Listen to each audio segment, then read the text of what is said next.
সড়কে যানবাহনের গতিসীমা নির্ধারণ করা হলেও তা কার্যকরের তেমন কোনো তৎপরতা লক্ষ্য করা যায়নি এখনো। যদিও যোগাযোগ বিশেষজ্ঞরা মনে করছেন, যানবাহনের জন্য আলাদা আলাদা লেন না করে এটি বাস্তবায়ন করতে গেলে দুর্ঘটনার ঝুঁকি আরও বাড়বে।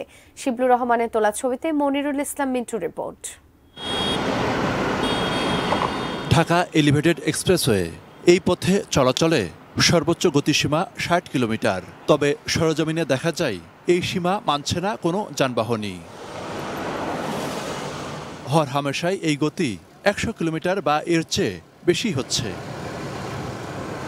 অন্যদিকে ঢাকা ভাঙা এক্সপ্রেসওয়ের সর্বোচ্চ গতিসীমা ৮০ কিলোমিটার থাকলেও তা শুধু সিগন্যাল সাইন কিংবা পুলিশের দু একটি অভিযানেই সীমাবদ্ধ।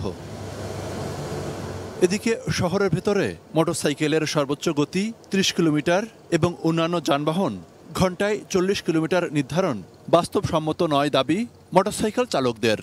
যদি ৫টা-১০টা মোটরসাইকেল যদি একসাথে ৩০ গতিতে যায়, তাহলে পেছনের গাড়িগুলোর অবস্থা কি হবে? হয় আমাদের মেরে যাবে, না হয় তারা জ্যামে আটকা থাকবে। সকালেই আমি যখন এটা ট্রাই করেছি, দেখা যাচ্ছে ট্রাক আমাকে ওভারটেক করার জন্য আমাকে পাশ কাটিয়ে চলে গিয়েছে।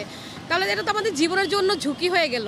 ওনারা আবার ওই ২৫০ সিসি ৩৫০ সিসি এগুলো আবার অনুমোদন কেন দিচ্ছে? নতুন নির্দেশিকায় ১০ ধরনের যানবাহনের জন্য সড়কের ৬টি ক্যাটাগরিতে গতিসীমা নির্ধারণ করেছে সড়ক পরিবহন ও মহাসড়ক বিভাগ। সড়ক ভেদে ব্যক্তিগত গাড়ি ও বাসের সর্বোচ্চ গতি নির্ধারণ করা হয়েছে ৮০ কিলোমিটার, আর মোটরসাইকেলের সর্বোচ্চ গতি হবে ৬০ কিলোমিটার। মোটামুটি প্রচার প্রচারণার মধ্যে আছে, আর এর পাশাপাশি এটা বাস্তবায়নের জন্য কিছু তো সময় লাগবে। ঢাকা সড়ক আর ৮ থেকে ১০ কিলোমিটারের বেশি তো গড় গতি না, তো সেইখানে ৩০ কিলোমিটার গড় গতির তুলনায় তো অনেক বেশি। যানবাহনের জন্য গতিসীমা নির্ধারণকে স্বাগত জানালেও এটা বিজ্ঞানসম্মতভাবে নির্ধারণ করা হয়নি বলে মনে করছেন বুয়েটের এই অধ্যাপক। এবং যখন গতির তারতম্য তৈরি হবে, দেখা যাবে পিছন দিকে ধাক্কা দেওয়ার যে একটা ঝুঁকি সেটা বাড়বে।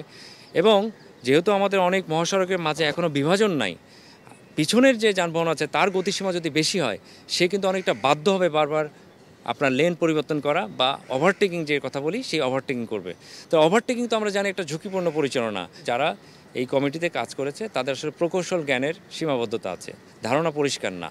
মনিরুল ইসলাম মিন্টু, এটি নিউজ, ঢাকা।